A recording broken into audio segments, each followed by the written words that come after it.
Okay, true story. I'm bribing her to do this with a trip to Lululemon, so this needs to be a damn good tutorial because that's pricey. So she needs to hate this as much as I'm gonna hate that. Today we're gonna teach Natalie how to tug. Oftentimes I get the phone call that bad blood, I had a misunderstanding, my dog got over aroused and went after me. A lot of times that comes down to people wanting to wrestle with their dog, and although some people can do it with some dogs and it's no problem, there are altercations where a dog can start to see it as a me versus you thing, or you start to condition a dog being comfortable with lunging on you, mouthing you, which can escalate to something more.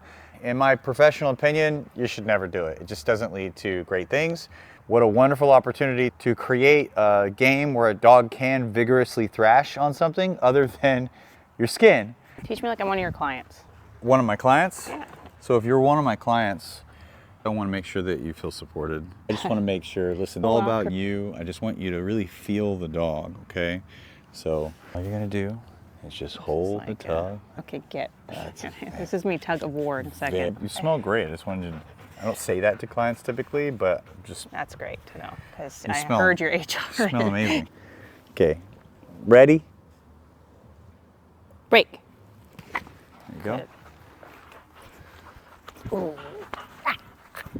And everything is at the hips. We're actually tugging at the hips. Be There strong. you go. Break. There you go, pull.